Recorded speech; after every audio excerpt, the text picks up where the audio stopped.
Good morning, everyone. It's day number, man, I need to check this before I start it. It's day number 19 of the 6-week challenge that I'm in. And we're doing great with our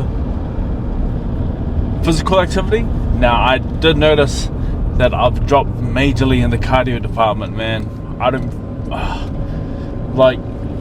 I really should be doing my weights and then be doing my cardio. But man, man, that's like so much time at the gym, bro.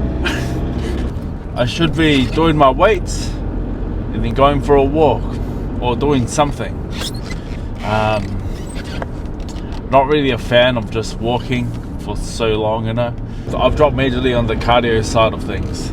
My resistance training is doing okay, but the cardio side of it, yeah, my cardio has dropped. Sorry, my daily cardio has dropped. So maybe I implement, who knows, maybe I should implement some boxing. Something that I know how to do, something that I'm very good at. Maybe I should do that. Yeah, I think I gotta mix in my cardios, I gotta mix my cardios. Go in between boxing, running, because I like running. Walking's just too cruisy for me. It's boring. But I might implement it here and there. Biking. Oh, fuck. Bloody boring myself with this chat. Sorry, guys. Anyway, what do we got on today? We got upper body. My new routine is push, pull, cardio, legs, upper body, and then rest, and then cardio. Well. Guess who forgot to take in their bloody camera holder to the gym? I did. So I had to set up my camera at the bottom of the freaking floor and give you guys these weird ass angles. Tell you what, these angles are probably better than the ones that I set up with my camera holder anyway. So, first one we done today was the chest press. Now, I've said this before and I'll say it again. I love this machine, man. It gives me a massive stretch on my chest, which I heard is actually really good for hypertrophy. So, I'm controlling the eccentric, taking it all the way, getting a massive stretch on my pecs, and then squeezing as much as I can on the concentric. Oh, Junior Far with the freaking breakdown of the lifts. Oh, wow. And here we go into the lat pull down machine. Now, I don't know exactly what this machine is called, but I like it. It gives me a massive stretch on my lat, so that's very, very important, especially for me. Me being bloody 6'5" with a long ass reach, the normal lat pull down machines are very, very, they just don't do it for me. They just don't do it. They're just all too short. So I need something longer, you know what I mean? Oh. But this one gives me a massive stretch and I love it. I don't know what the weight was today, but I tried to push it to fail. That's what I'm doing for every single set. Oh, well, sorry, not every single set. On my last 2 sets of every exercise, I tried to push it to failure. And that's what I do, man. I think that will result in the best results. Now, this one, even though this is my third movement, this was my last exercise. Because I had a client come in at a specific time, and that time was 5 minutes away from this last set, so I had to do this and then I had to go set up for my client. So this one was just a massive drop set, lateral raises for the shoulders. Your boy wants big shoulders, as he said so many times before. So I done this, got set up for my next PT, and I had the intention of doing something afterwards. Like after the session, I was going to come back down and do some weights. But after an hour of teaching, man, I just wanted to go home, which is exactly what I done. So I done this, done my PT, and then just went straight home.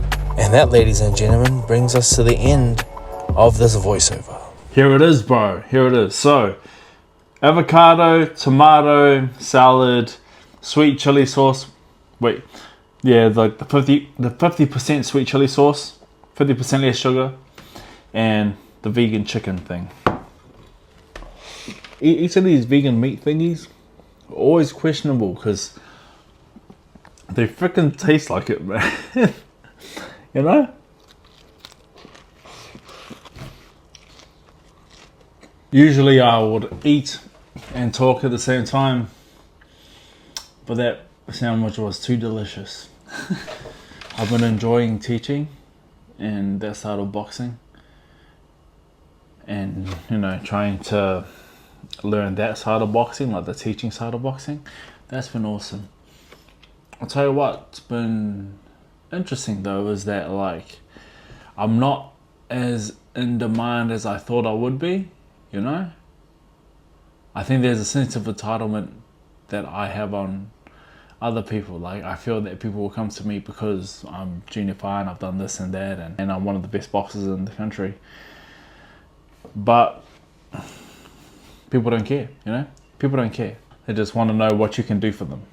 And what I've done really has nothing to do with what I can do for them.